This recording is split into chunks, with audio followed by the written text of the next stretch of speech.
Hello everyone, we're getting close to Vanguard's next open playtest, called Operation Avalon, releasing on the 7th of July, and we got to play an early close build as part of the VIP program. I'm joined here today by seasoned Vanguard veterans. Returning to the podcast we have Possum and Peekaboo. We also have for the first time the leading cause of death for Vanguard mercenaries, Dan Steelmerc, who I'm sure many of those listening will have met when viewing their death recap screen. With the VIP playtest fresh in our minds, I'd like to give my first impressions. So, let's get into it. In terms of what I found is that is the kind of the big difference was the fact that we're actually playing a complete map now, or kind of a semi-complete. I found that the previous tests we really struggled because it was only focused on those kind of like two POIs, like the ability to actually engage across the map and not just running into the occasional person. I think made the real difference in enjoying the game. Yeah, it definitely helped having a complete map this time. Yeah, the POIs were really interesting per se. There's a lot of work or a lot of tweaking that is needed to perfect them, I would say. But standing alone, every POI was more or less interesting. The least interesting one was for me the Legion compound, but it's due to the April playtest. It was I'm fatigued with this. But for me, the command block was an incredible POI. Not incredible, but the atmosphere, they overworked everything. Playing with the squad just felt right on the command block. The NPC waves were way too much. It was way too much, and of course the TTK was too high. So it's this was a little bit of a downer, but else we have some stronger POIs like the fuel platform and the command block that stand on them on its own and are getting better and had been way improved compared with the April, and overall much cleaner look and everything. Yeah, I liked it. Well, I found that they were kind of a bit heavy-handed in terms of the kind of reinforcement waves that they've kind of applied to some of the POIs. But what I really liked is that there was that kind of you did have a range of enemies across the map. It wasn't a case of just here is relentless dropships coming in. There was that kind of a range across the map. It was too much of a spawn, or the spawns were just too heavy, so it was just resulted increasing the difficulty just by adding more and more enemies or more and more enemy spawns. So it felt a little bit off, but else it was good. The atmosphere, the sound atmosphere was really good, like the wind blowing in the command block and everything, and the humming of the machines and everything. It was appeasing, and I had the feeling that it would be part of Eve. You know what I mean? So it's it's what a part, or this is something that represents something or taking part in Eve universe. For me, at least, I can see this. So this was very interesting. I think for me this time around, I finally understood what Vanguard is supposed to be about, which is kind of weird because I've been playing for 3 years. But I think with this test, I finally had a chance to really get into the game and play it the way devs kind of want us to play.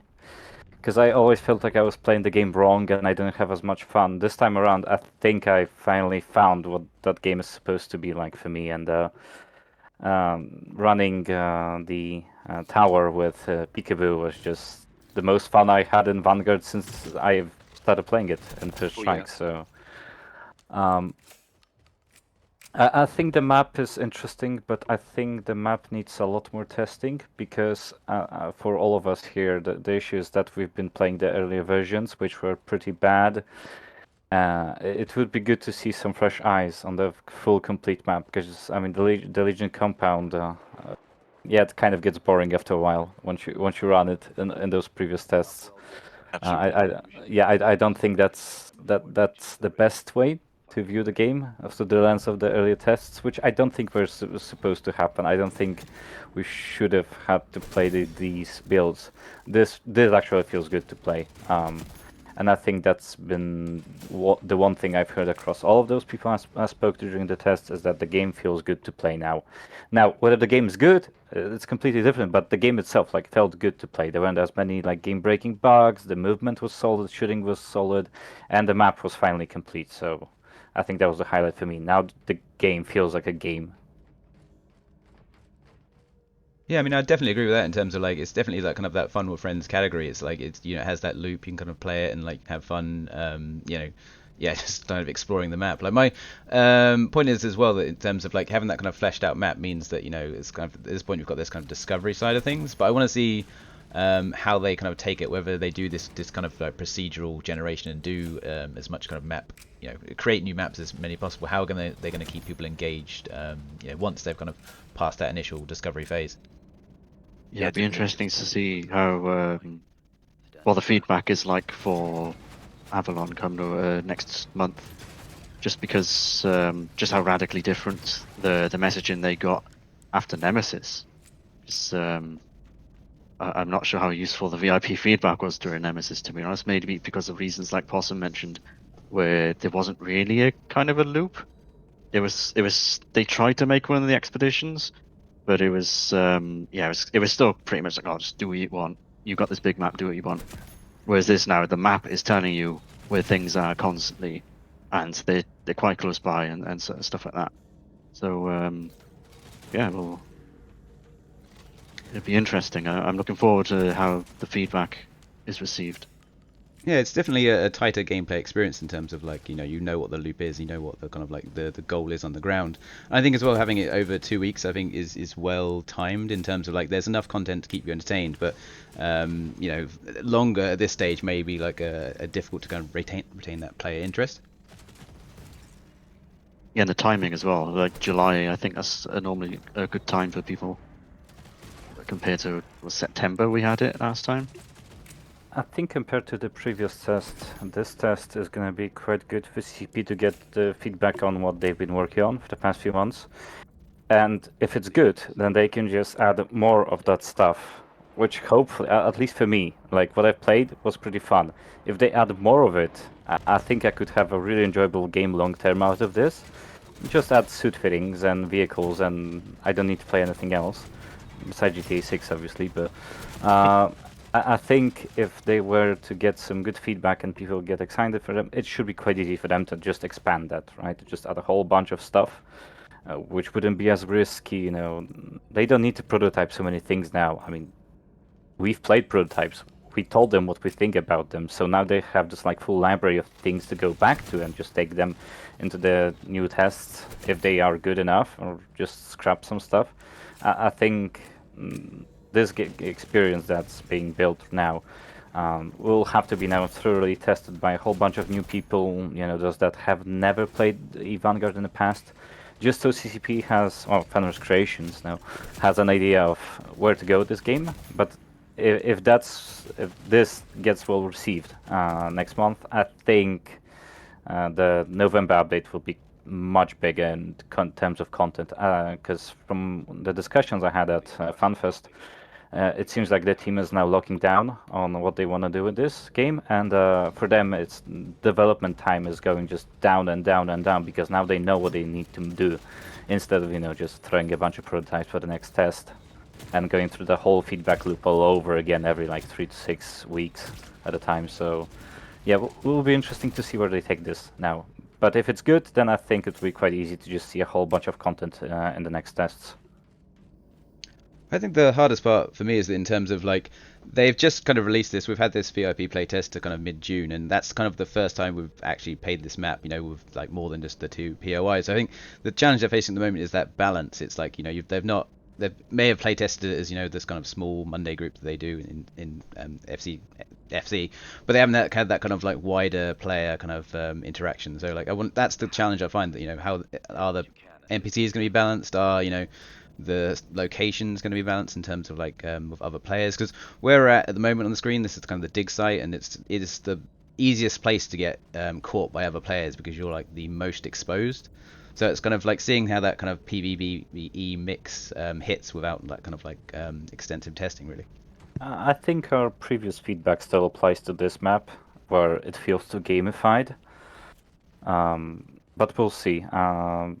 I do feel there are some good parts about this map, but there are also so many bad things. But yeah, I think my worry is that it's just gonna feel too artificial for players. There's obviously some ideas for certain areas, but we'll see how it's played in a larger group of people. Because especially with us VIPs, we kind of know where to go anyway, to get PvP and stuff like that. I haven't seen that much sniping this time around, so it will be quite interesting to see how snipers work out with this full map now. For me, the map doesn't do it. The map, if you look at the whole map, it just looks, I don't know, uncanny valley. You know, like it doesn't. The individual parts are good. This map seen as a whole is, I don't know. I don't like this map. I still feel like it's like it feels off. You know, like you're playing some AI generated map. But like I said, the POIs offer a very good like variety and are designed very good. They need some tweaking, like NPC rebalancing and everything, and especially the NPC spawn waves. But else, they really appear, appear solid. But the map is still, in my opinion, like I don't like this whole concept of this map. I understand it like thematically, but I see it like executed like lackluster. Excuse the word. I don't wanna talk bad about this work, but the problem is just the map feels off. Yeah, the map feeds off. I cannot explain it any better at home. I think as well the But build we played is quite a contrast where we had like just the two POIs, and now it's like since everything's been populated, it's like you can't turn a corner in and then you're hearing like this kind of lore explanation coming to your head about where you're going to, and it does feel pretty crowded at this stage. So I'm kind of intrigued to see what kind of refinement they can do for Avalon. oh yeah, because yeah, it's like this build is solid. You can like put it on Steam, I think, but you still have to fix a lot of things before you can like put it on Steam directly. But okay, we are at this point, so no more time. Yeah, I think the issue that this game has is just that the map that we are playing feels artificial. I think that's what was Peekaboo was talking about the last podcast. The play still feels very artificial, and the transversal between POIs just feels off. It's not about the points themselves. The points are fine. It's the way that you go between those that just feels like a hassle. It just doesn't feel right. Yeah, that's a good description. And the second thing is just UI. I think if the map was placed out a little better and it had good UI, I think this would do well. But the second part, as we see on the video now, the UI is it's better. It's better than the last build, obviously, and there's a market, and you can sell your stuff first for Vanguard, which is great. But it's like we need controller support because some members of the community need control support for accessibility because some people just need to use a controller. But what we get from a controller UI is a good UI. A good controller UI is also a good keyboard and mouse UI. And this UI is not a good keyboard and mouse UI, so it's just absolutely unbearable on a controller. So, and a grenade key. We need a grenade key. I think with those changes, if the map was placed out a little differently and the UI was better, I think this could go for 2 or 3 weeks with people actually having lots of fun. I think that the main issue that I had was the UI just feels clunky at times, and the map placement, as we discussed in the last episode, just feels artificial. It just doesn't feel like a real place that you go to in space even.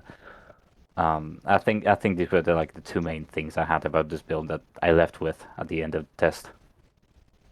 I think the wider kind of quality of life being missing is going to be a frustrating experience. Not being able to sort your inventory and all these kind of things. It's when they talk about they want an alpha playtest because they want it refined. They don't want grey boxing. I would kind of put that is in the same kind of category. Having to kind of drop and drag or not being able to split your inventory correctly across different stash versus your backup. That can be a really kind of frustrating experience. So I'm really hoping they get that change in for Avalon.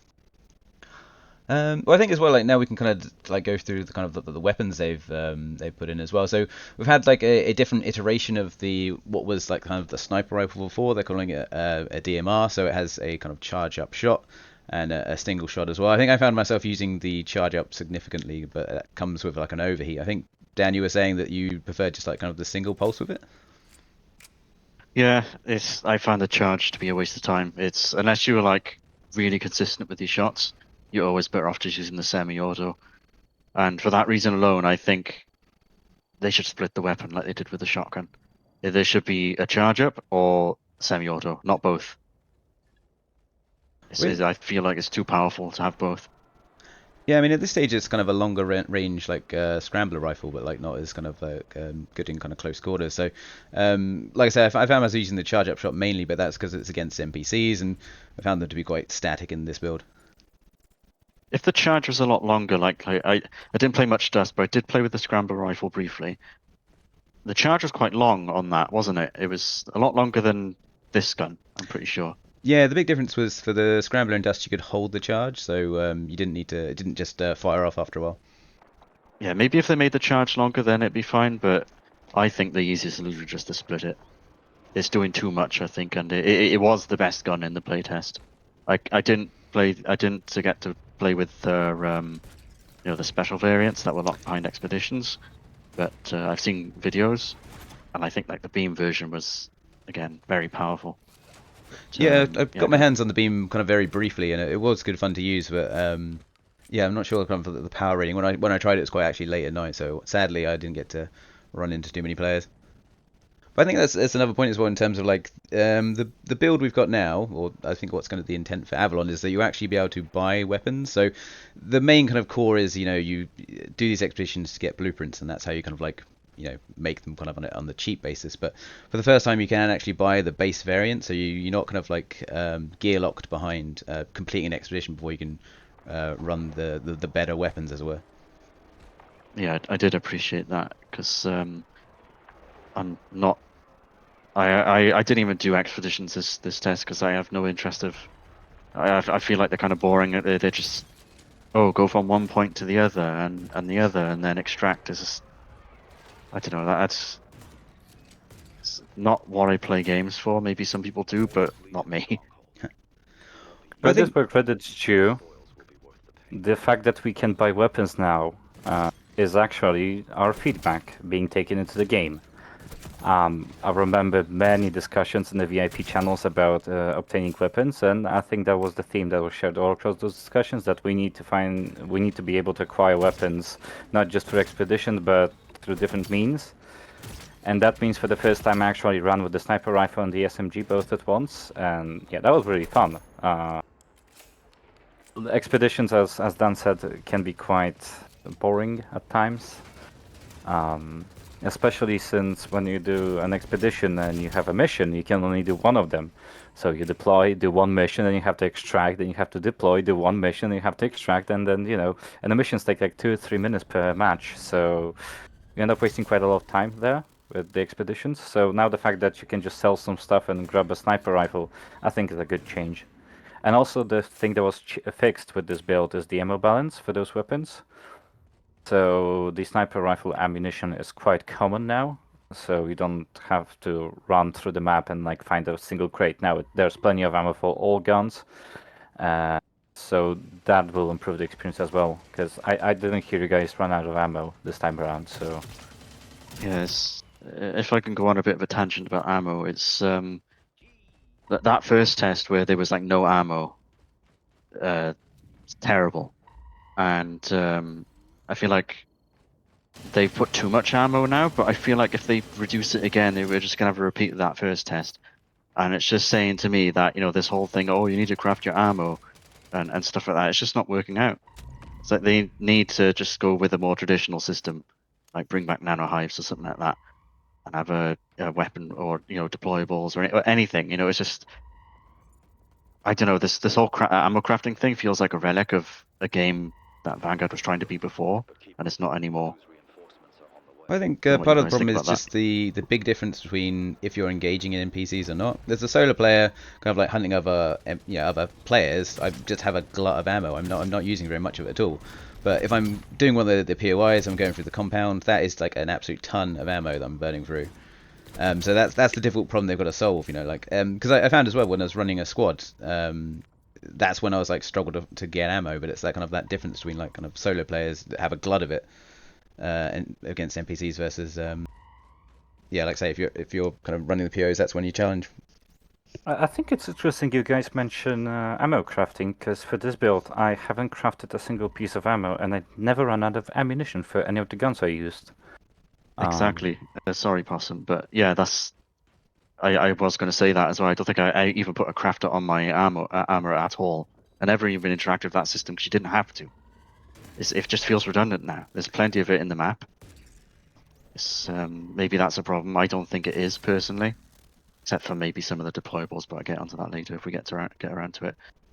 But yeah, again, it just feels like a relic. It's like if you want to have that sort of limited system where you have to manage resources, just add nano hives and have that be your only source of ammo. Yeah, I mean, I think the crafting system that's used for other stuff as well, like the deployable shield and motion scanner and stuff like that, that suffered in this build because you needed like, I don't say rare, but like, you know, you needed very specific ingredients to craft the things you wanted, and so like that becomes a big opportunity cost. If you know, if you're taking 2 slots of your inventory just to craft more ammo, then why would you do that? That's just like, you know, you could easily loot enough ammo to do that. So it's like, what I hear though is they are simplifying that for the Avalon build. You're going to have just kind of nano, so you're going to be your kind of crafting resource. So to me, that That's good. presents a much better option of like, well, okay, I can craft a deployable shield, or I can craft grenades or motion scanner, but that's a shared pool, and I won't just be able to load up on everything. Yeah, the nanites idea. I mean, I'm pretty sure that's one of my suggestions from the first test. It's like there's too much junk. It's like you need one stackable resource that's used for everything as a baseline, and then like 1 or 2 like rare components maybe for like the more advanced stuff. Which, funny enough, is what they did in First Strike, and then they got rid of that system. But oh well, it is what it is. But yeah, I don't know many people actually use the crafting system as part of this test. I didn't know you can craft ammo in this build. I never thought for a second, hey, I should craft something. I didn't have to use the crafter at all. You can find shields in some crates as well, especially on the top of the tower. You can find some shields, you can find some grenades there every now and then. So I never felt the need to craft things. I was gonna say, it changes how you run the missions as well, in terms of like you'll kind of like pre-decide, okay, this time I'm going to do the command block, so I'm going to bring in a load of energy ammo to complete that, rather than like, you know, being First Strike was kind of like a very kind of reactive thing of like, oh, okay, I've got a lot of electronic parts, I'll run this contract or that side of thing. It was like your play session on the ground could be completely varied, where this is much more like plan ahead what you're going to do. I think I really enjoyed that part, because when we are playing this test, we could just sit down and say, hey, we want to do this, and then you could pick your gear and then deploy with it, which I think feels much better than First Strike did, where, you know, for example, energy ammo was just such a scarce resource that it was saved for PvP engagements. Now use energy ammo because you want to run the tower quickly. Again, those tiny little things do add up for a different experience, and the way things are now, especially with the whole ammo situation, just feels much better. I don't have to think about ammunition. Now I have to think what I'm going to use it for. But not because it's a scarce resource, but because I want to do something on the ground. Yeah, that's definitely a better way of doing it. I mean, I kind of wish, like, if they did get rid of ammo and like the ammo types and everything, they should keep the ammo types, but make it like a chipset instead, right? So you actually have to give something up to use energy ammo, and that might come out at the expense of maybe doing less damage to health rather than shields. And you know that's actual like compelling sort of, say, soup fitting basically, isn't it? It's you're taking something to trade off another. You're going in for a specific purpose. That does sound good. I mean, chipsets are my kind of bane at the moment. I feel like that's when things got worse in terms of like the kind of the previous build, in terms of like, I think chipsets is not my ideal solution, because I want my weapon to feel like the kind of same each deployment. I want, you know, the kind of fitting side of things to be more on kind of like the resources side of things, or like, you know, I've got to take there's certain penalties of taking certain things, or some things I've got to prioritize, when it's like without a firing range to kind of like quickly see how those kind of chipset modifications will impact on your weapon. I don't want to just deploy and like have to kind of guess how it's going to feel like for this deployment. Yeah, that's definitely something that a firing range, or just an easy way to reacquire the chipsets that you like want to run all the time. So you've just so you've got a consistent gun. I mean, in shooters, that's such an important thing. It's like just learning how your gun handles and stuff like that. Yeah, so I would say whilst this isn't like a particularly short time to kill, it's still like definitely first mover advantage. You ambush someone and chances are your enemy's dead. It felt like chipsets are kind of a bit of a leftover in the game.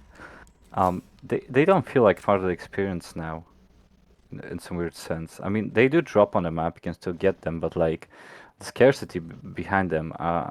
I've seen maybe like 10 or 20 chipsets the entire weekend I played, and I've looked through many crates. It's like they don't spawn that often, and when they do, they're kind of useless. Because I mean, again, why would you deploy with a chipset that you might just lose? So yeah, I think there might be a rework at some point to the chipset system, maybe like a suit fitting system instead of gun fittings. Because this time it felt like they did leave chipsets in, but it felt like an oversight, just something like, oh yeah, it's there, so we'll just leave it in. But it didn't feel like part of the experience somewhat. Well, you had as well the when they introduced it was like to get an alpha and a beta kind of like version of the Core 80, but the new weapons they've added in, bar the SMG, doesn't have that same kind of like I didn't see a kind of like the same effect on kind of the shotgun and the DMR. Yeah, and I think that the reason why fitting was quite a big part of the game earlier was that there weren't any other guns that you could use.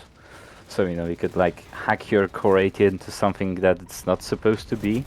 Now that you have weapons for pretty much most engagement types, there's no reason to use them.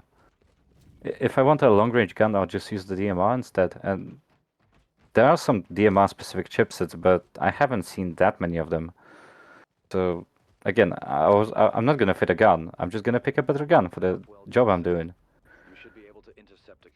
Yeah, the way they've done, like I see what they're trying to do with some of the chipsets now, and I don't really like it. It's oh, one sec. Is it the magic ammo, the one where you get a bullet back if you headshot, or like some kind of like random number generator? That chipset felt like Borderlands. The magic bullet chipset. I do not want stuff like that in the game because it's more of an RPG shooter thing, and I don't think that's really the path Vanguard should take. As far as I know, this Vanguard is meant to be a tactical shooter, and yeah, that stuff like that does not belong. Yeah, and I think that's good feedback I to have, agree. because you want this kind of like red lines in terms of like I can handle like modifications making the real recoil more handleable or something like that, but like yeah, this kind of like you get your magic bullet back doesn't sit right to me. Yeah, I mean, I think it's for the DMR, so it's a crystal, right? So maybe this is a stronger crystal or something. Yeah, but again, it just makes things inconsistent, and that's fine for a PvE game.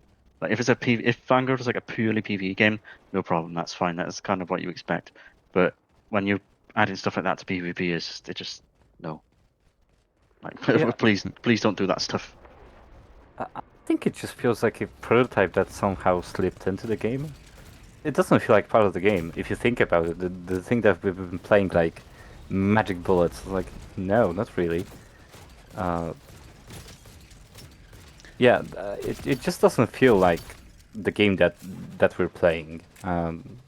Maybe somebody just left that in by accident, and I hope they did, because otherwise it just doesn't make any sense for the game we're playing. Yeah, I suspect they're just like trying new things. It's like, oh, this sounds neat, but without realizing, as oh wait, Vanguard's meant to be a tactical shooter, but we're not making an RPG here. Well, maybe they are. I don't know. I hope not.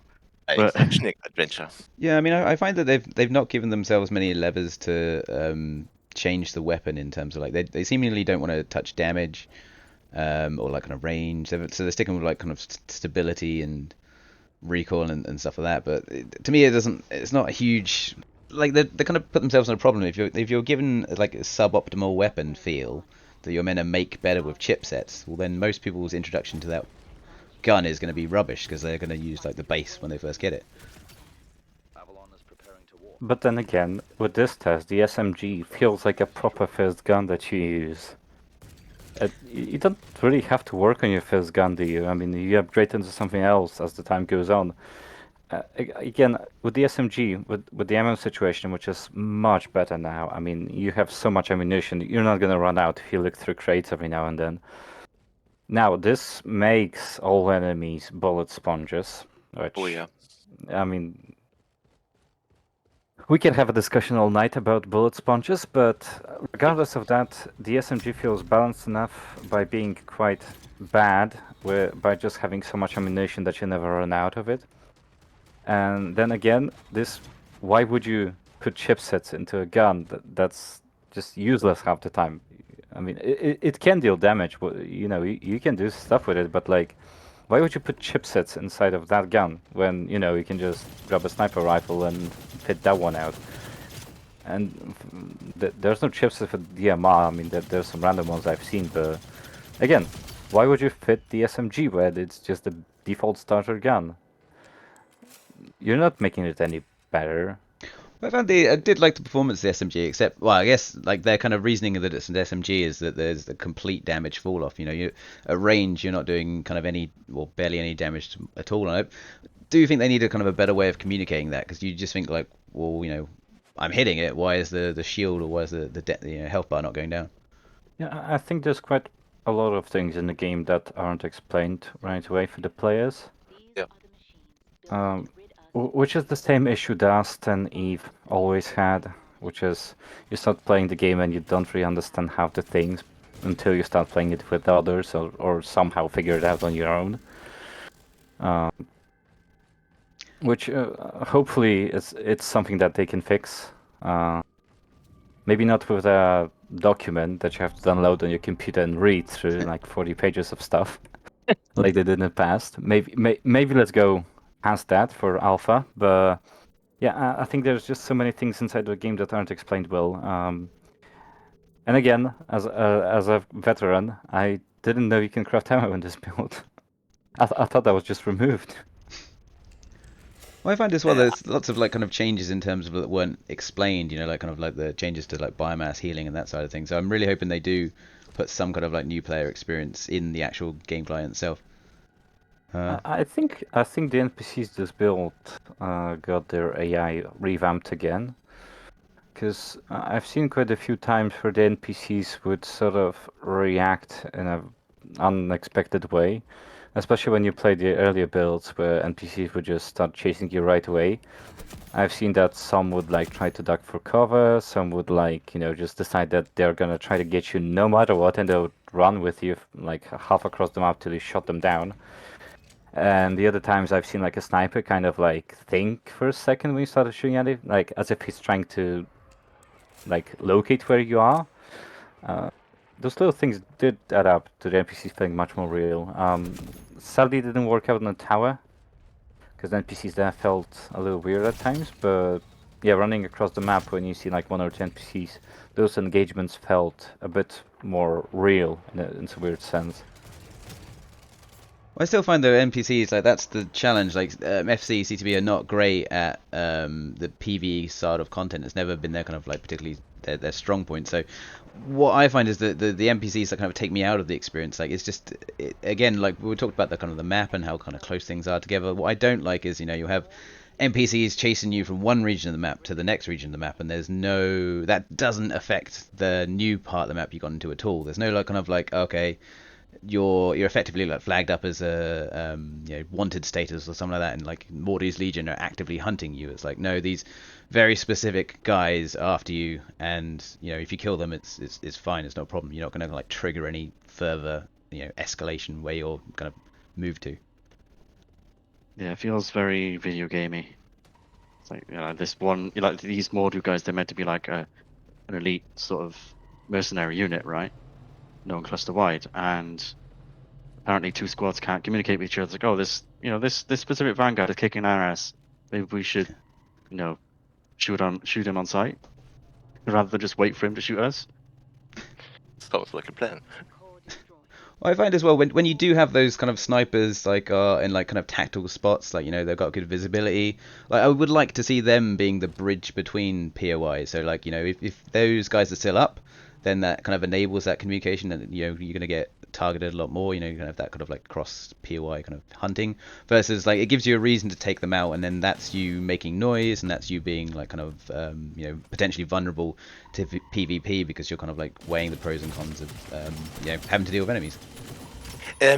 Like some kind of like notoriety level. That would be awesome. Like the map reacts to your intrusion in this map world. You know, that would be like something that dynamically, where you behave in this map, you take more the silent approach, and the map is like more approachable to you, or you can sneak around it, or like you gotta get a loud entry, and then just like have to deal with all the enemy and the increasing supremacy of the enemy. You know. So like more growing waves and everything, and the whole map starts to react on your behavior. Well, I think, like I It's say, that's just a way of making it come alive to me. It's interesting that you mentioned the shooting the sniper and making noise sort of thing, because that's how the POI should be really. And like if you have a game with PvP in it, the POI should ultimately be a way, to make PvP happen. If you don't have PvP specific objectives, then the POIs can do that for you. I mean, you kind of had that in Carrion. They weren't really POIs, but they were like sort of zones with things in them, like turrets, like you had to shoot and stuff like that. But that would inevitably end up with people coming to you, and a PvP encounter would occur. It's, yeah, so they need to look at it at that angle. I think Carrion was just pretty good in a way that you always knew where stuff was going to happen. And I think there was this natural progression on Carrion that would naturally gravitate PvPers towards the core. Meanwhile, if you wanted to do some expeditions, some running around, mining, you could just hide away in a corner somewhere. And yeah, with those POIs, I think the issue is that you kind of run into other players but not because you wanted PvP, but because they wanted to do the same objective as you do, which again makes for weirder PvP engagements. Because when I was seeing people at POIs, I had kind of had to think for a second. It's like, do I want to ruin this guy's day? Because yes, he just, I mean, yeah, obviously, but just so because he ended up doing the same stuff as I wanted to do. It's like, it doesn't feel like the natural progression of PvP that you had on Carrion. If you go to the core on Carrion, you're getting PvP. But if you hide in some mine, in some caves or whatever, you might just be fine. Meanwhile, this time around, just feels like players just kind of popped in from random spots. Yeah. It just doesn't feel natural to me. Yeah, that was one of the advantages of Carrion. I mean, that's the way they designed it, right? They like from the elevation of the map would like go down, like everywhere from around the map would go down to the core, literally. Like it was a slope downwards, and that sort of naturally guides you. So yeah, it was. I think the problem with that though is that Carrion was designed for a game that Vanguard no longer is. It's like they were trying to be a sandbox shooter, right? And that sort of fed into that. It was like your outer edge was sort of like your high security zone, you could say. We were talking EVE terms, and then around the core was, and the core itself was more of a dangerous zone. Well, that's why I did like how it kind of self-selected in terms of like you knew being in the core of Carrion was like that's the kind of like the danger zone, that's the PvP. Like you meet anyone there, you're gonna shoot them basically. Whereas I find that this doesn't have the same kind of like self-selecting basis. Like you could be any part of the map and it's not necessarily like any more dangerous than another. It's just like say because especially as well like the new process of having the expeditions across the map as well means like players, even if they want to be PvE, will still be like doing kind of areas that maybe you're going to encounter more players. Yeah, there's no like clear area like this is a PvP hotspot anymore. Maybe the fuel tower. I suppose the fuel tower is, and might be worth talking about that. Yeah, I mean, I think most would say it's best PO in the game. Well, yeah, most refreshing content in the game at the moment, in my opinion. You just have a because like the dynamically moving and this clearing from room to room and just conquering the tower felt so good. And I think something like that was missing in Vanguard. If you just see the PvE angle of this objective or of this UI, it was, in my opinion, my favorite because it offered some conquering of some actual room, but not standing on one spot. So instead, it revolved around moving constantly, just clearing out, being quick about it, and the possibility that some squad is behind you and doing the same thing or trying to get to you. So that was refreshing, and I salute FC for this change, because absolutely fresh content.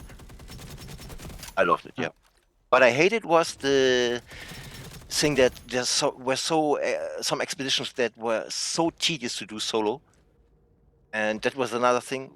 And but this POI and the field platform was great, and also like the changes on the command block, also very good for squad experience, in my opinion.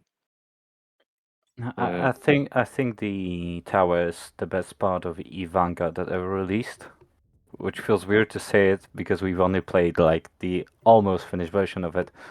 But I think they did it right. Instead of being stationary, you kind of have to move around. You don't really know what's up there till you run it a few times, so it's always a bit fresh and exciting. And I think for me, it now created a space for more advanced players to hang out on.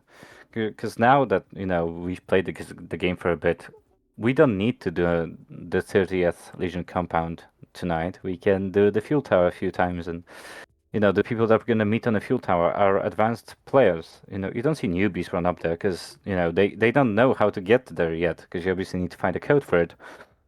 So yeah, I think this is where the more advanced players are going to sit around with, and we're just going to have so much fun in there. I've had so much fun just going up to it. I mean, you can do a challenge if you play on Avalon when it drops. Like, go on a session, like have like 10 minutes left on the timer, and now try to do the complete fuel tower, those NPCs on the top, and then get down and extract from the map. Like in 10 minutes, do it. Like now that's a challenge, and we did that a few times, and it's possible. So yeah. It finally feels like a proper piece of the game now. Like although all those other POIs kind of feel meh in comparison, this felt good for us, at least those old players. Oh yeah. The only problem with it is, well, one, it's right in the corner of the map, so I feel like it's not really doing it justice. It might be because it's one of the last things they added to the map. I don't know, but yeah, there's that. And two, it feels like it was designed, even though it's like clearly a squad activity, the actual thing itself, like the model, was designed as if it was for a solo player, because you go up there with a squad and you're clearing those rooms, like you need to stay, if you can't just charge those rooms, you need to like stay out on the doorways, right? Yeah. But doing that with 3 people, God. It was so awesome, dude. I loved it. I loved the experience. I mean, it was fun, but it's not being able to move around like strafe and stuff like that was risk of friendly fire. Yeah, but just seeing your squad mate just taking the left corner of the room, or like shooting in the middle, you had to like coordinate the fire. It felt so good. You was relying on your squad mates, and that felt I don't know, but super fresh. I don't know. Like, thank you for this. Well, I think that's why as well they have the drones on the outside. So like 2 will be kind of occupied with the corridor bit of it, and then the third is kind of like keeping watch, making sure the drones aren't. I mean, the stupid drones were bugging under the stairs so much. So, but when they not, they were a good addition to the whole experience. Yeah. I think what they need to change, just widen up doors for a bit, because standing there thigh by thigh with both of your squad mates, it get crowded, and I did take quite a lot of damage from my teammates, and also have given a lot of damage to my teammates on those doorways, so just a tiny little change there, I think that would go a long way. Because again, once you do the tower a few times, you know where the drones are going to appear. So you're not going to have somebody going, oh yeah, I'm going to take care of the drones. No, you've taken out the drones on the stairway going up to the next door. Yeah. So Imagine, or that would be so cool if there would be some randomizer in the NPC placement, that you would never or not every time do the same NPC placement in the tower, Some kind of randomizer of the NPC placement or even the drone placement, for example, or when they spawn, on which angle they attack you. That would be even better for the content, for its longevity in the community.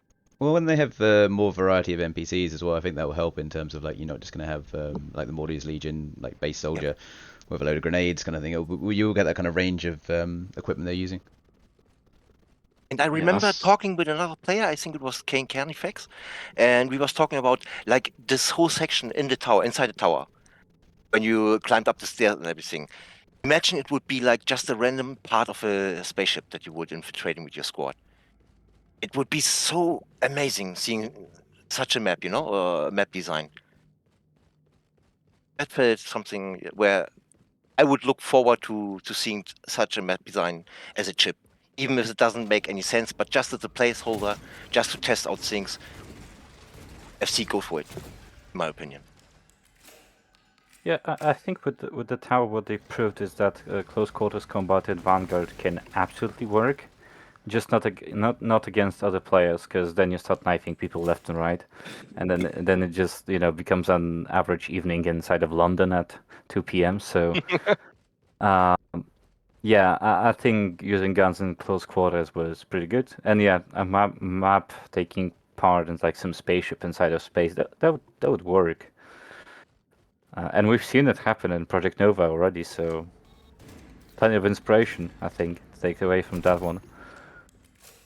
Yeah. Well, I think like just talking about kind of the melee damage and the knife, like I think the problem we had in this build is that they've introduced a mechanic where you recover your shield if you knife someone. I'm not entirely sure if that was like on hit or on kill, but it basically meant that it was a bit really overpowered and effectively against NPCs.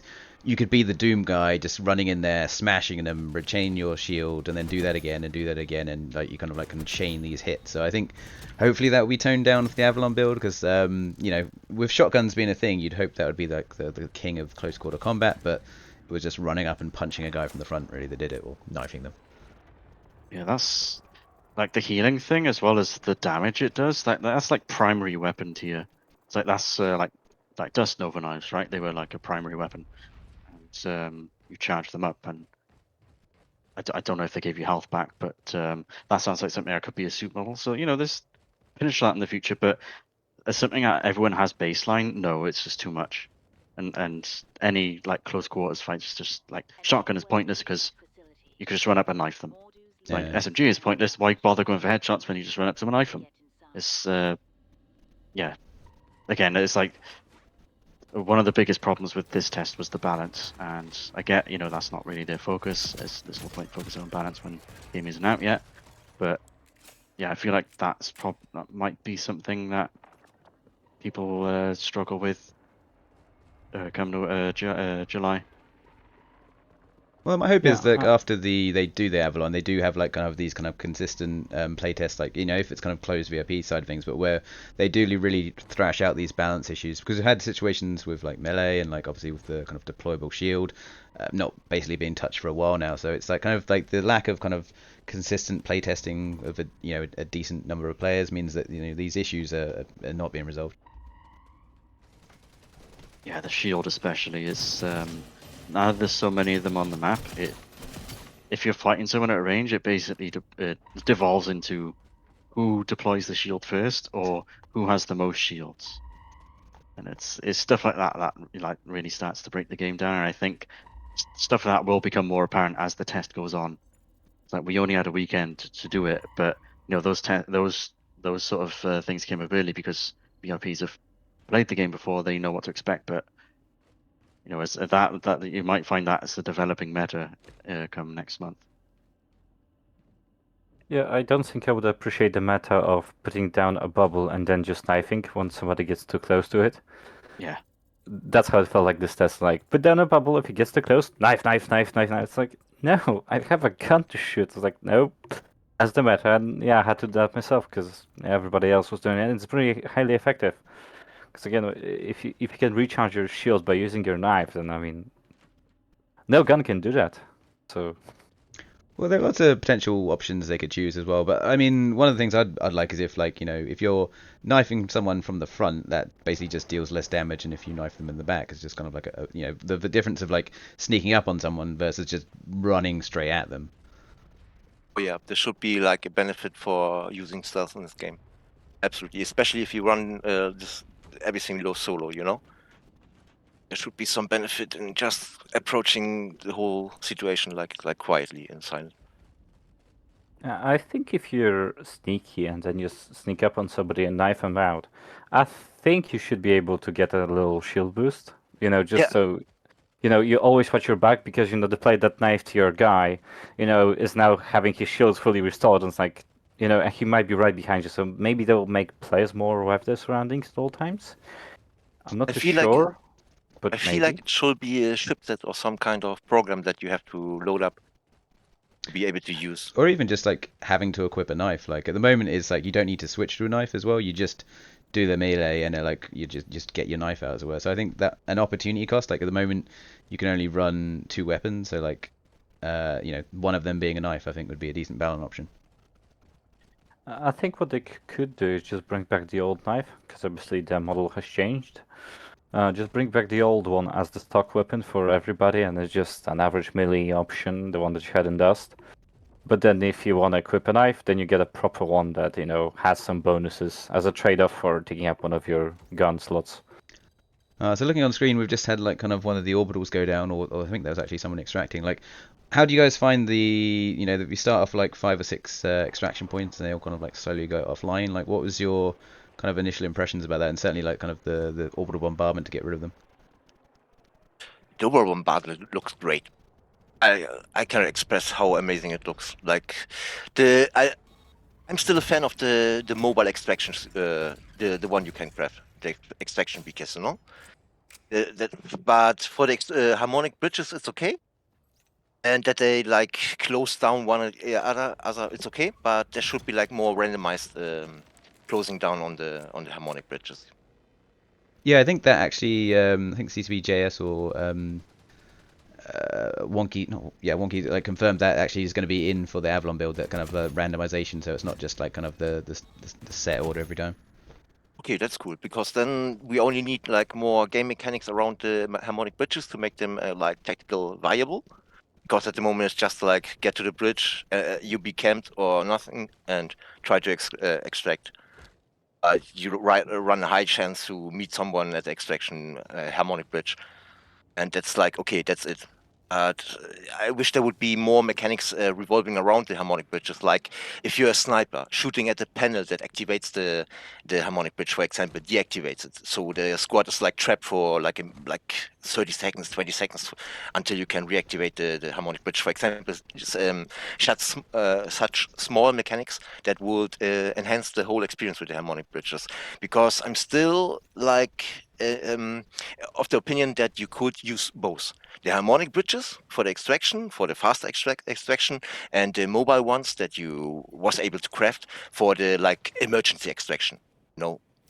When hit the fan, that you can get off and don't lose your gear, for example, but you won't be able to extract with any gear that you collected while you are deployed, for example. That would be like a good trade-off, but would allow you to be like more versatile in your point where you say, I have to extract now on the map.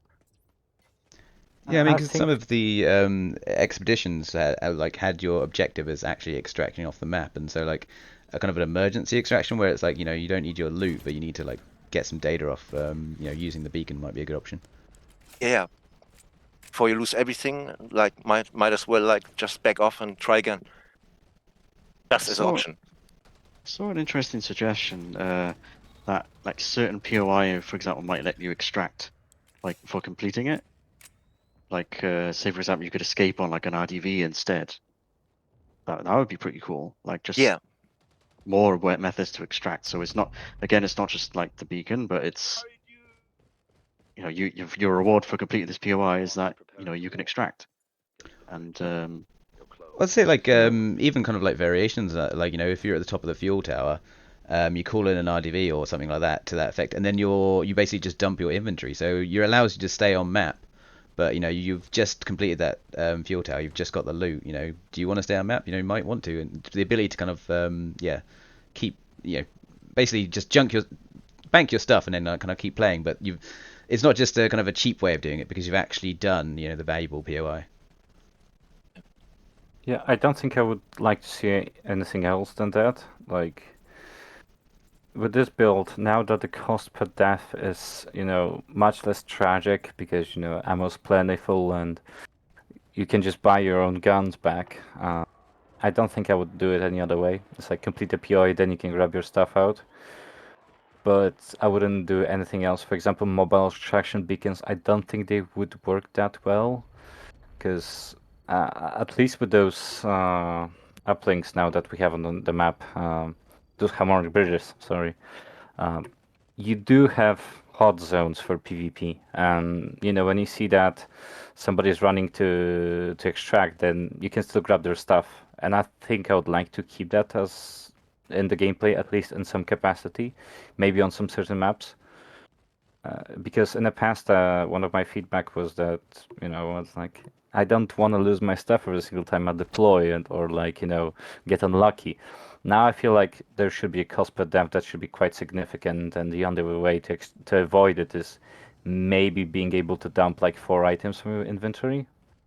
Not just like, complete a POI, then your stuff's out, and you can just go back on the match and do stuff for a bit. And it's like, no, you should think about what you want to extract out of the match. Unless you're going to the harmonic bridge, that's where all your stuff would be taken away with you. Well, I think we've not done it in kind of the open playtest environment with a lot of kind of players potentially camping the extraction beacon, or kind of camping the fuel tower. So they've not done the work in terms of cleared the NPCs, but they're waiting for you with shotguns, and they'll happily kind of take your loot basically. I think we still need some time to figure out the cost per death economy in Ep Vanguard, because the game just changes so much. I do like the Eve's idea that dying costs, and dying is inevitable. So whenever you deploy, you always assume that you might not return with your stuff. But it has to be done right. Where like in those last years, the game just felt punishing for you just having not enough luck or just running out of time. I think it's possible to find a middle ground where death costs, but it doesn't punish. Well, in this build as well, you still don't have that cost per death. You can bank a clone and basically come back with all your gear, or your equipped gun, which is the thing you don't lose. I mean, obviously you drop your whatever inventory you had on you, but that is not a particularly significant cost compared to if you think of effort to get a chipset gun basically. If they add more significant cost per death, they need to add ways to quickly restock yourself. I shouldn't be locked out of getting a specific chipset I want just because I have to do a specific event for it again. It's I should be able to just buy it outright. Make it cost a significant amount, so losing it does cost something, but I shouldn't have to do 10 activities just to get that one thing again. Yeah, I'll have to double check whether in this build you could buy chipsets outright, or you could just buy the blueprint. You could, but some of the higher tier chipsets you could only get from the command block. They were tier 4 chipsets, I believe. Maybe even tier 5. But yeah, you could only buy a tier 1, maybe tier 3s. But yeah, I don't want weapons or chipsets locked behind specific content. And if they are going to do that, then they need to add trading, an actual market eventually. I'd have no problem with that either. Well, they do have it for the Avalon build, where they have more dangerous or better variants of weapons. So you can still have a just the DMR, but there'll be a better variant DMR that was locked behind expeditions basically.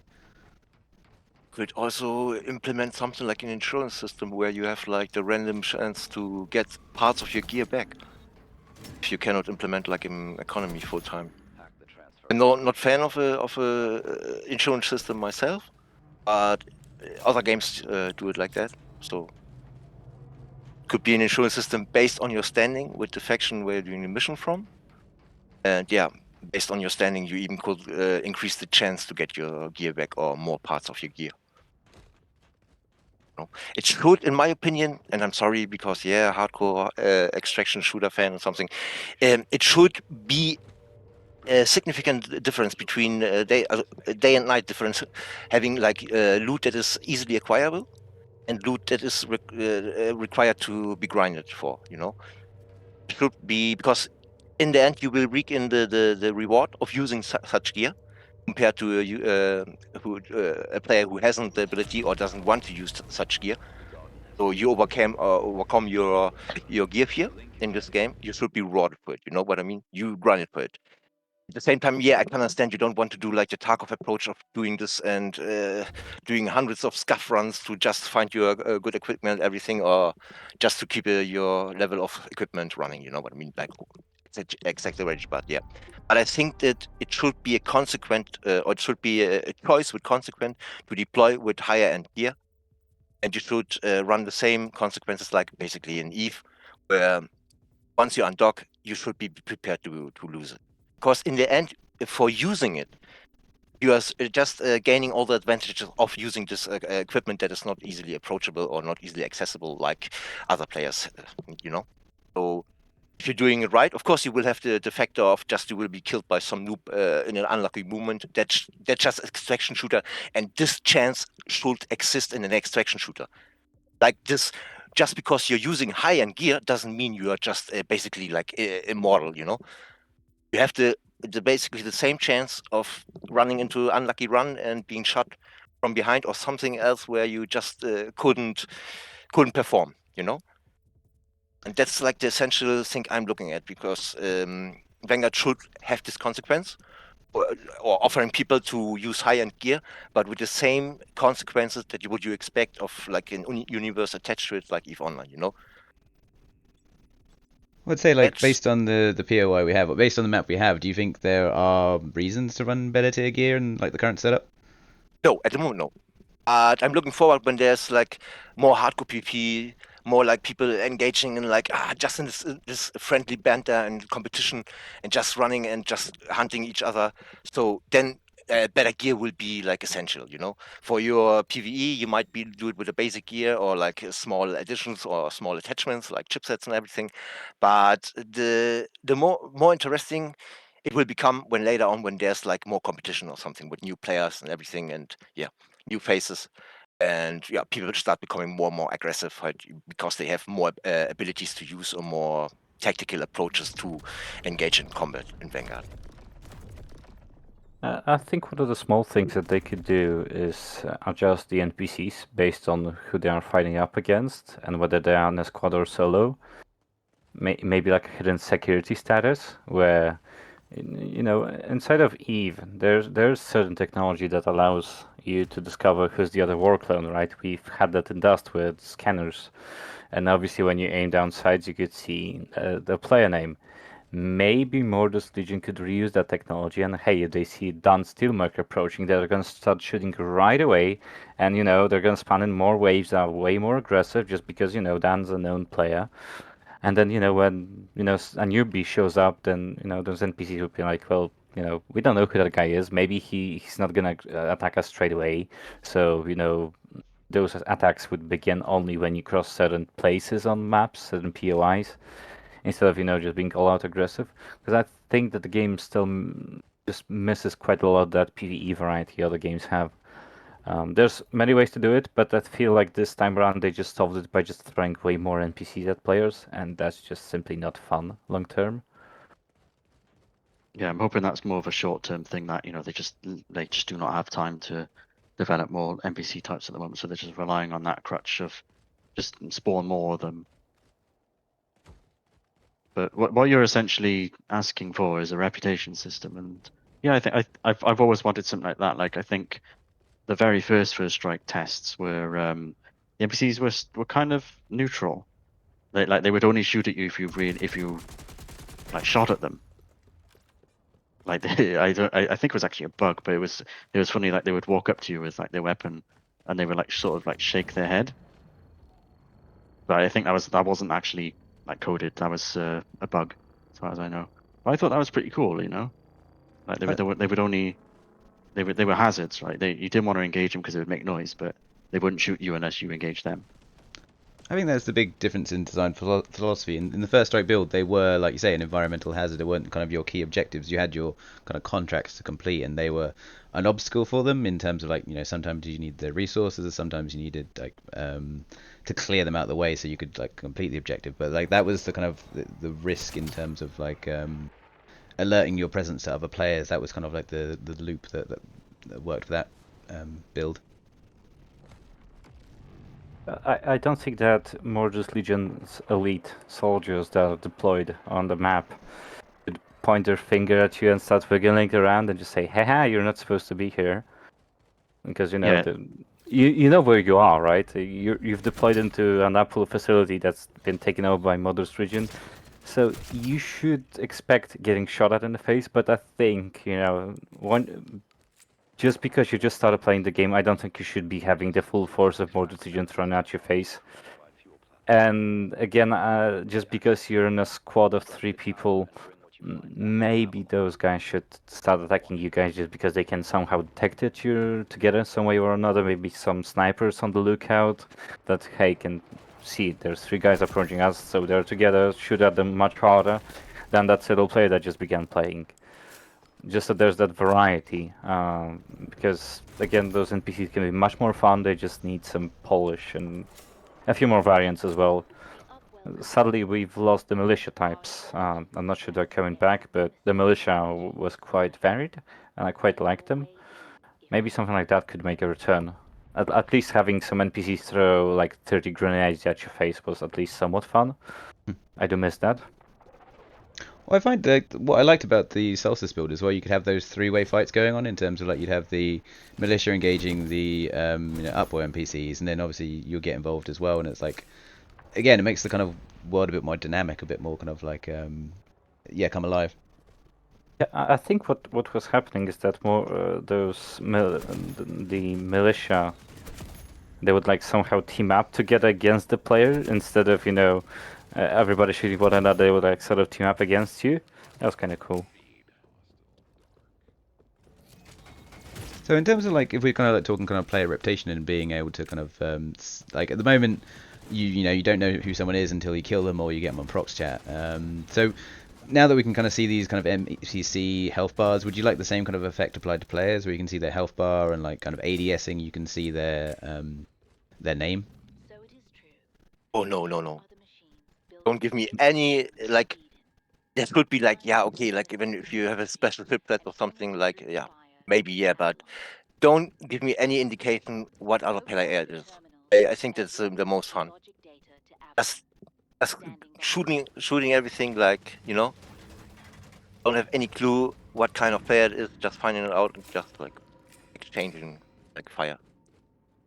I think what I would like to have is a very minimal information system. So, say we get standing inside of Vanguard, you could see the player standing and that's it. And maybe if you are added as friends together and then you click a button so you can recognize each other in game, then you could be able to see your friend's name tag. But I wouldn't like to see names of random people. It's like maybe a standings at best, just so I know if they are killed on site, or maybe I can have a chat with them, but nothing more. Yeah, I wouldn't want like health. I don't want health bars unless it was like specialized equipment and like names and stuff to like identify who people are. There should be like a separate mode where you like put away your weapon and like you go into like a tactical mode or something. If you ever played Crisis 2, like a tactical mode where you like put your weapon down and you zoomed in with the goggles in the suit. Be something like that, right? And something more something like First Strike's defaults. Where everyone had threat finder by default, so like different colors could be assigned to different players, like the standings and stuff like that. That's what I would like to see, but yeah, not like while you're shooting someone. I think that's too powerful. Yeah, I'd agree with that. Kind of takes away some of the kind of mystery of it.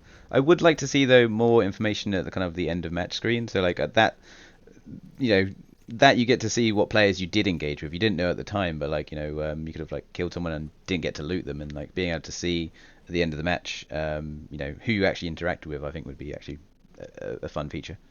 Yeah, or just a kill board. A kill board. That's a very Eve thing, I guess. Yeah, I think like a kill feed in like the top right corner would be quite good to have. but maybe not in a sense of like a CS:GO style one where you get to see who killed who and with what, but maybe just that some Vanguard has perished. I think that would be quite good to have, but like not telling you which gun shot that person down, because again, you want to have that mystery of, going back to First Strike days where the player was supposed to be the ultimate boss on the map that you see, unequal to you, that is just as dangerous and as powerful as you are. That kind of horror. I think just having an information, hey, this guy just died, and it's like, who killed him? With what? Well, you have to figure that one out. Yeah, you see like 3 people go at the same time. I say, well, what, did they get wiped out by NPCs, or is this just like one really good player? It's yeah, I think that's a cool idea. Yeah, I think just having just a little bit of that mystery in the game would go quite a long way. I don't think game mechanics should be hidden away by random buttons and things that don't make sense, but things like this that bring you to the feeling it's like, I don't know what's going on inside of this match, right? We're supposed to be this kind of like replaceable workforce that just drops down, does stuff, and just gets out. I think having that mystery of you never really knowing what's going on around you would be quite a beneficial thing to have long term. I wouldn't want to have Dust's ways back of just having a whole bunch of information. I think with the scanner you could even see the suit that the other guy was wearing. It's like, I don't want that kind of information here. Well, I think it suits kind of a team-based mode, but I'm finding if you had like a kill feed in this kind of extraction mode, it promotes too much kind of PvP in terms of like obviously free to engage how you want, but it presents it the same way the threat visor presented it in the First Strike is like anyone you encounter is the enemy. They appear as red. I think that's part of the reason why it did have such a kind of heavy PvP focus. Yeah, definitely wouldn't want like a full-on kill feed in an extraction shooter. That's not in extraction mode. Maybe if they add more modes, maybe they bring back insurgency. God help us. Oh my god! Yeah. It might be appropriate for that, but probably not going to see that until next year. But yeah, for extraction, the information is power in these sort of modes. So yeah, the less the better. Like, and if you do want that sort of information, there should be a trade-off, like a suit module or a specific gun. Like a scanner or something like something like that. I think the only kind of information that should receive while you're on those modes, those extraction modes, is something that would make you more risk averse. Sort of, get people paranoid. And then, God forbid, we get insurgency at some point back, then, we can have the whole kill feed, and you can even see whose suit somebody's wearing, whatever. That would be kind of cool, but for now that we're playing kind of PvPE kind of thing, I think the less information the better, but we should be getting some information just so we are way more risk averse. And obviously this would give you an upturn, right? If you go into a match and you don't see anything on the kill feed like 30 minutes, you might assume it's an empty map, but then, the other person might assume that as well, so you're gonna have quite a surprise there at the end. I think I'd like to see a return of insurgency, kind of 9v9 PvP, just in terms of like being able to put the weapons through its paces as well. Like I find like with the encountering other players is not like super common. It means you don't understand the balance, or you don't understand the strengths and the weaknesses as strongly. I would like to see some PvP, like Dan said. The RDVs would be like perfect for extraction, or just that you have to use one for extracting from the planet. And imagine a mode like 2 teams fight for one RDV where they can extract from, and just one team, or they have to fuel the whole thing. And just some PvP mode, some insurgency mode around this command block, for example. In my opinion, it would work well. Not perfect, but well enough for like testing it, Speaking of RDVs, since it can be used to extract, maybe it could be used as something to deploy with onto the maps. Imagine like having like a flyover with an RDV across the map, and then you get like kicked out on some random spot on the map. Also like the Fortnite Battle Pass. Yes, yes, like add a balloon on top of it as well, of course, and make it rainbowy and stuff like that. Yep. We're in Fortnite now. GG. Well, I'd say like the current setup has us kind of like spawning randomly on the map, or from a set. It just puts it in one of the set spawn locations. Like, would you think it'd be beneficial, or would it be a good idea to be able to actually select where you spawn in? Like, because if you're running a POI at the upper end of the map, obviously that can be a hassle to get to. But is that part of the kind of fun of the map, basically? I'm surprised they didn't go with like being able to choose your spawns, because that was a prototype at one point that they showed us. One of the many that never actually materialized into anything, but it was one of the more ones I was looking forward to be honest. Should be a bit more tactical about it. I think I would like to see it in the game, but not for the extraction mode. Because then again, if you know your map really well, then having that one specific spot where you can min-max your experience would be quite boring long term. It's like, oh yeah, I'm gonna extract from this point, and then I'm gonna do this and that and this and that, and I know there's gonna be players here, so I'll grab some ammo on the way there. And it's like, no, I think it should be randomized still. And I don't think it should be randomized from a pool. It should be randomized to just specific areas that just, painted over into the map. Is like, oh, a player can spawn here, and you don't really know where you're spawning in for the extraction mode, because that's just way less tactical. It should be about, never really knowing what's behind the corner in those modes, but for insurgency, selectable spawn points are required, I think. If the spawn points are a bit problematic in this map in general, in terms of like there are fixed points, so when it gets to the open playtest, I do worry that you're going to get a lot more kind of camping of those spawn points, especially with how spawning in makes you visible in terms of like you've got that effect where a player has come in.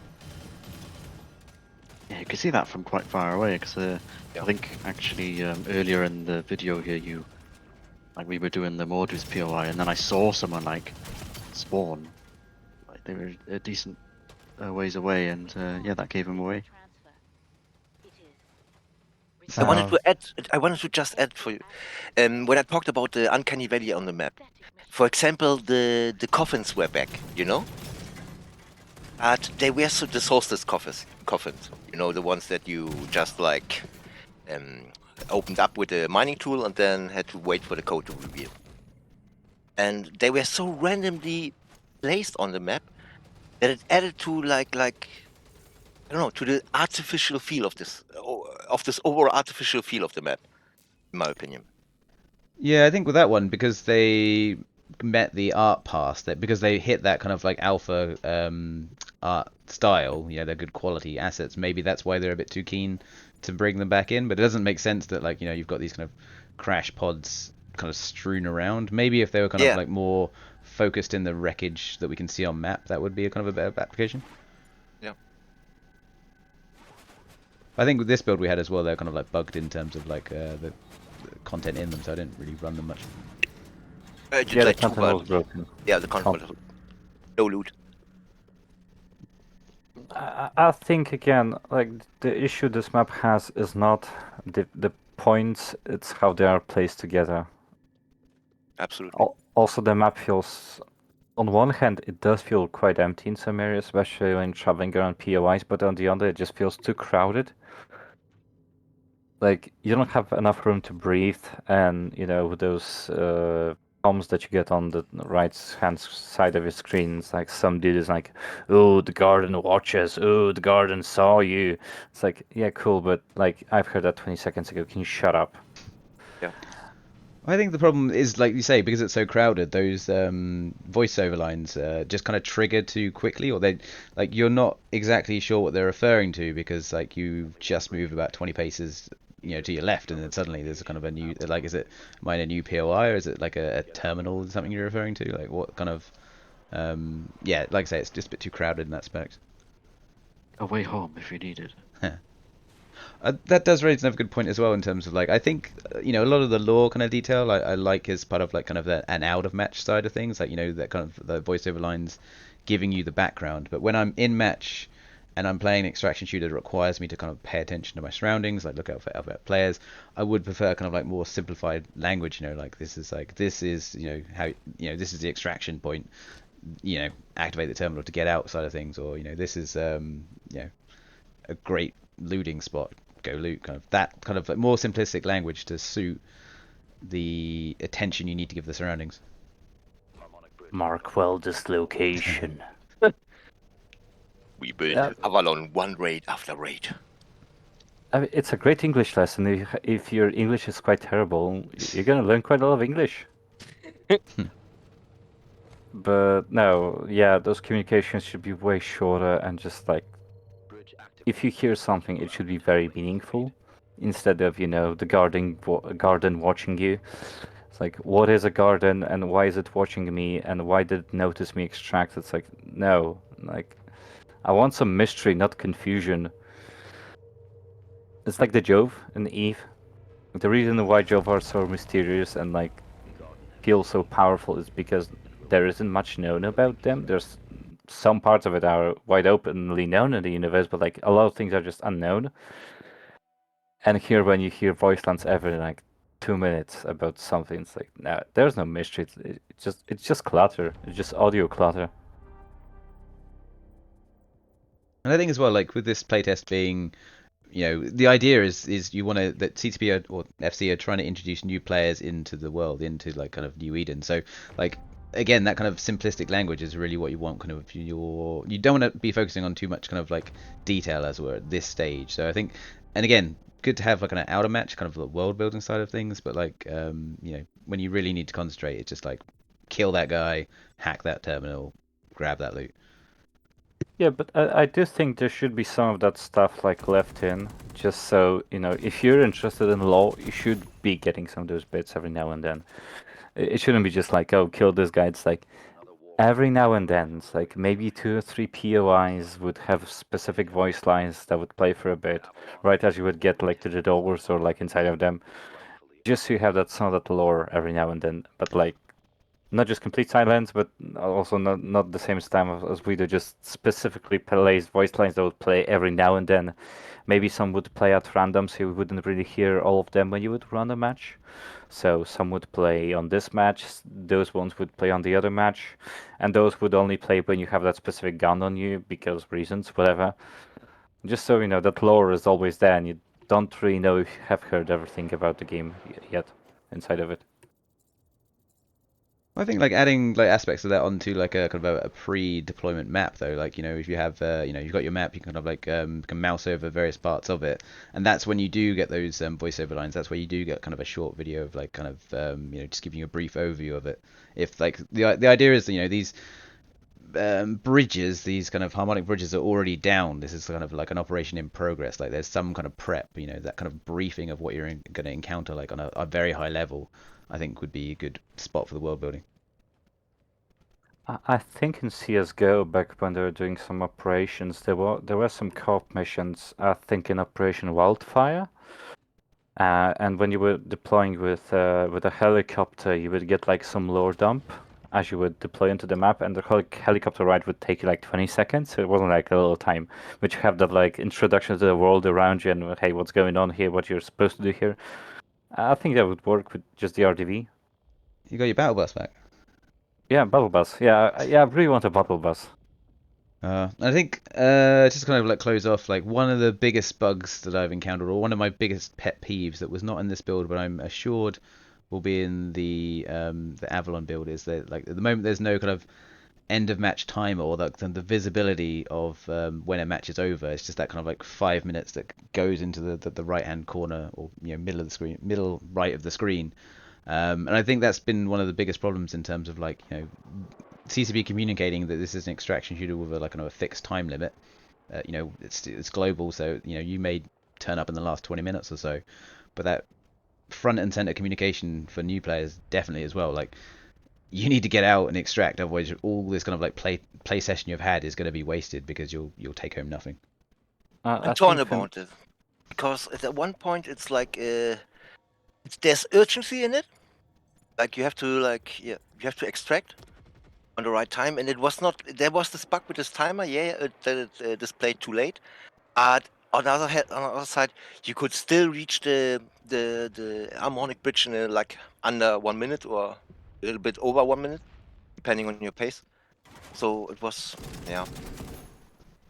It didn't took away the immersion, like for example not having a minimap in this playtest. That was for me the major Yeah, just major like thing that I missed. Yeah, the minimap was like just missing. Yeah. yeah, just from like First Strike being able to kind of like pull it up, so you can run at the same time as view the map was like yeah, a great feature to have. Like not having that, having to like press M is just a source of friction that just again like you Yeah. too much time spent in menus. It takes you out of the whole of the action. It puts you in a strategic disadvantage that doesn't make any sense in such an advanced future like in New Eden. You know.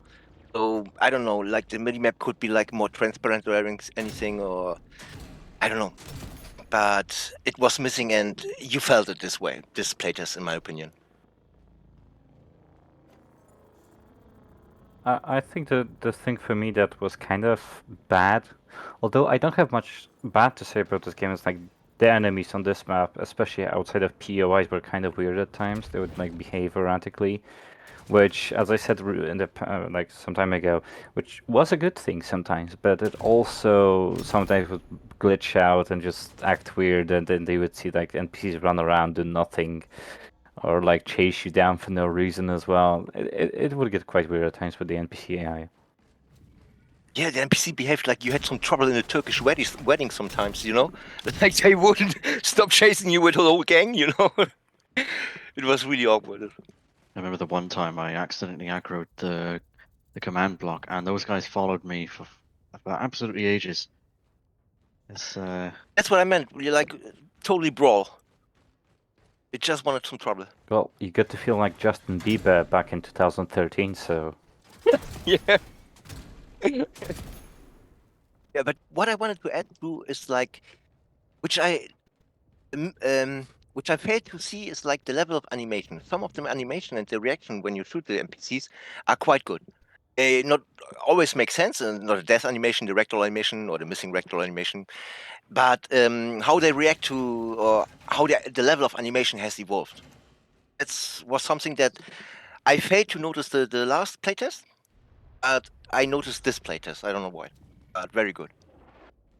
I liked it.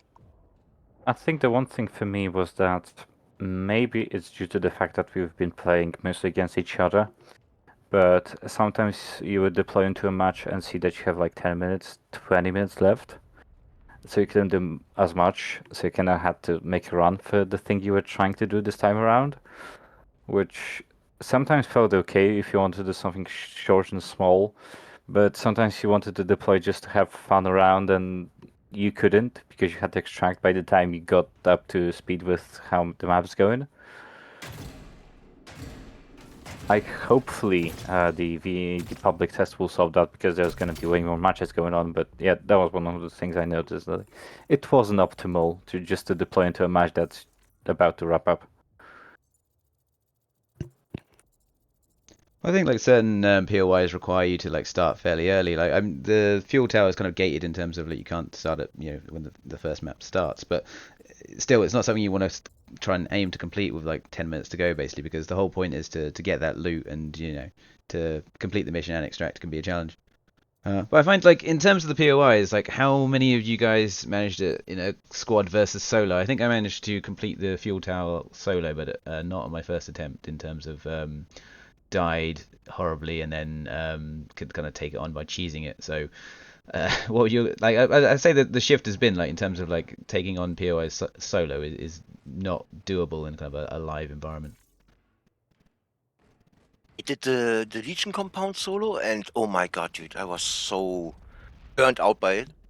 And or else I mostly just did the other POIs in a squad. Because in my opinion, the whole playtest was like you had to squad up to enjoy it. Else it took too much time, everything, to really get something done. Yeah. For example, in the there was some expedition or some mission in the expedition that requires you to hack or disable 6 panels and 1 terminal, which is in the container, with the key locks, which you have to disable the 3 key locks.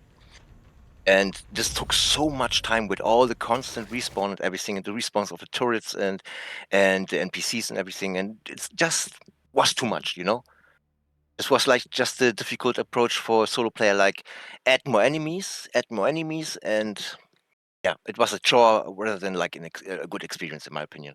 So that burned me out really fast. Yeah, I feel like the whole focus that like they should not like make everything too hard for solo players. They need to avoid that, in my opinion, just because there's a significant amount of people who do play solo and enjoy it. And I know it's tempting, just like, oh, focus on the squad stuff only, but yeah, don't forget about the solo players and don't alienate them either. That's my opinion. Well, I find as well if there's not soloable POIs, that means solo players have little to do and will end up kind of just hunting other players.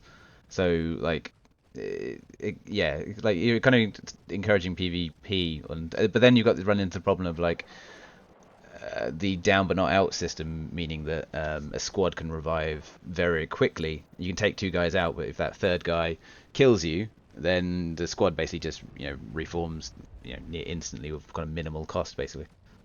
Yeah, that's actually. I'm glad you brought that up because that just reminded me. I didn't mean to do this, but came across the CCP squad or the FC squad when they were streaming, and killed 2 of them out of 3. The last guy got me because he had a shotgun and I had no ammo. And I obviously died, lost all my stuff. They lost nothing because they just revived. They lost 40 biomass. It's like, how is that fair? It's like I put in the same amount of effort, if not more, to fight that squad, and they came out of it with barely a scratch. Yeah, I think it's the combination as well in terms of like it's both a minimal cost in biomass, but also it's a very quick process to revive someone. Yeah, you just like press a button, right? You don't even need to hold it.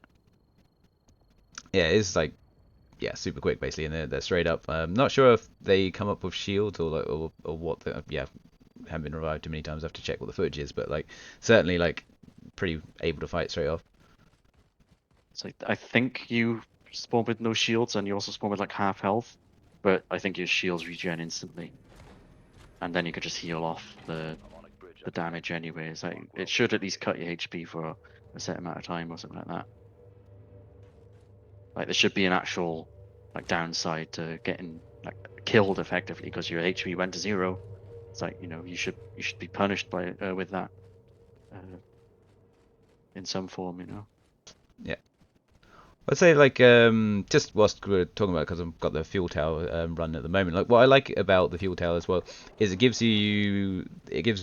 meaning to the motion scanner. So like it's a useful tool because like in certain other POIs like you're just getting swarmed by so many NPCs, like you can't really make sense of it. Whereas this is like you can tell, especially with like things previously being cleared, that you can get value of that motion sensor.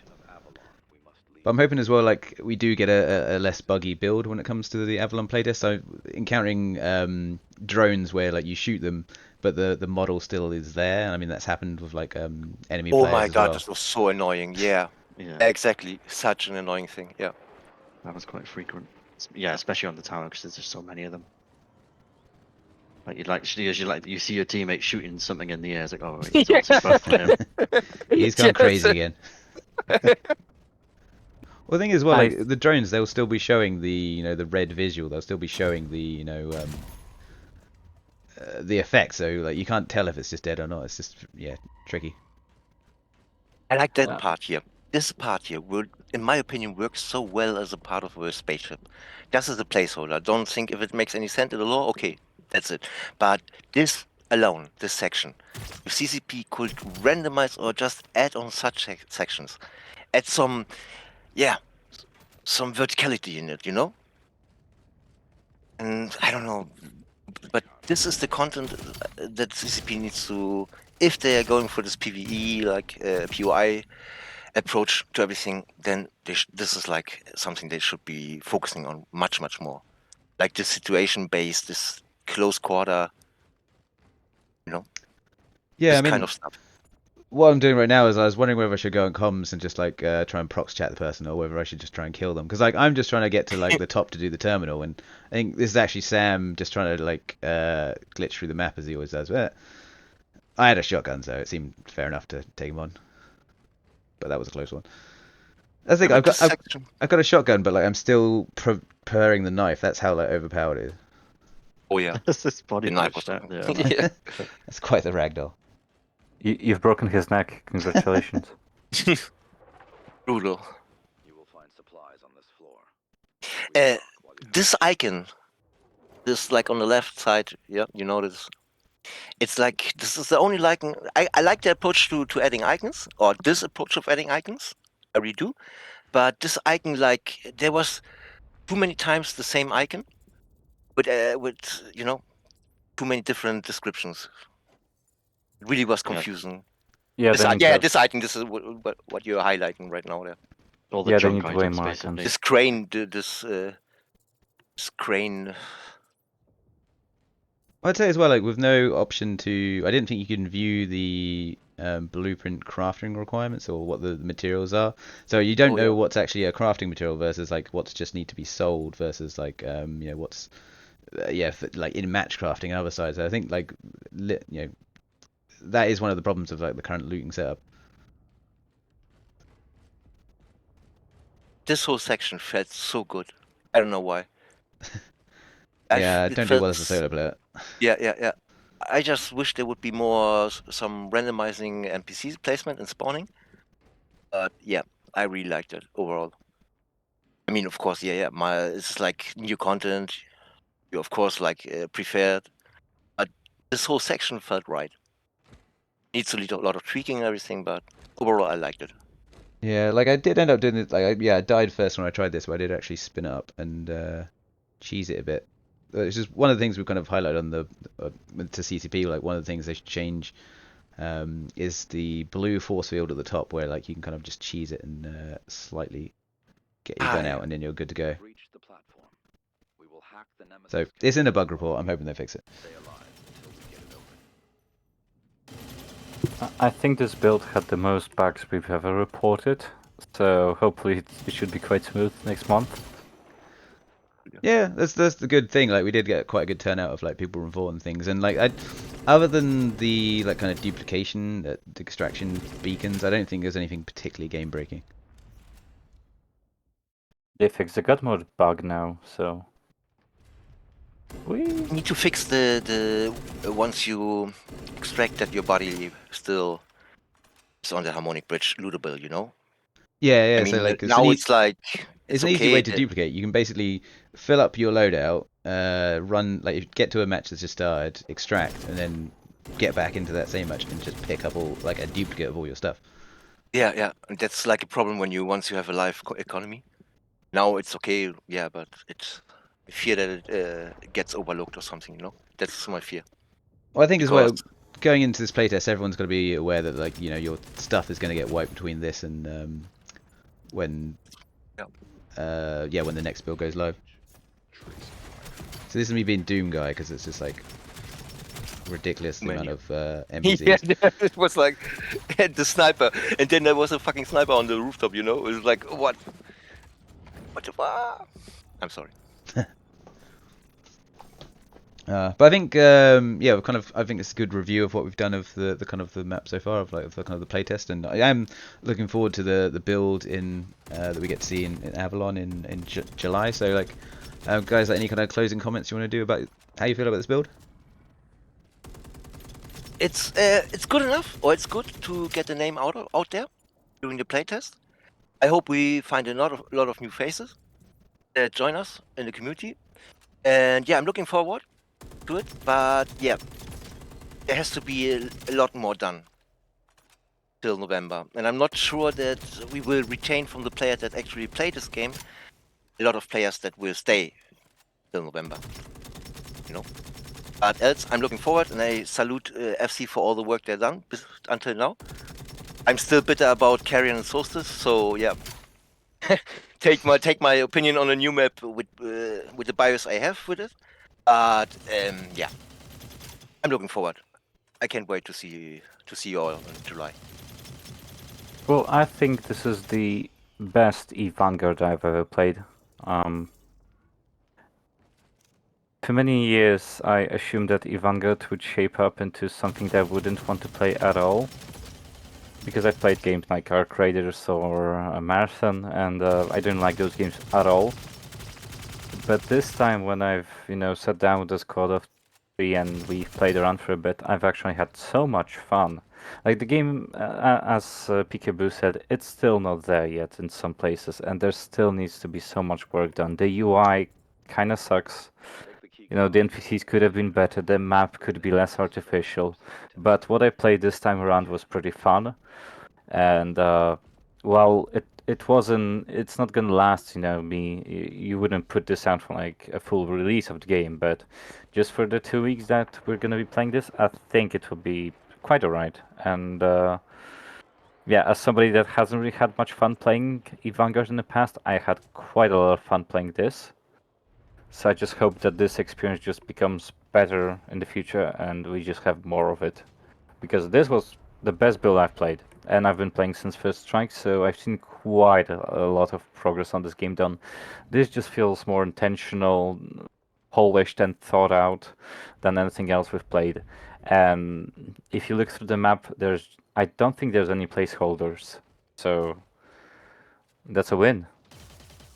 No more banana guns as well. So yeah, if you want to try Vanguard, I think this is the right time. And if you need control support, come back in November, because I've heard that's when it's going to be coming to the game. But if you really want to play Vanguard anytime, just come on down in July. It's quite good. It's really good, and if you need the control support, wait till November. And I think Vanguard is going to be quite a good game once it rolls out.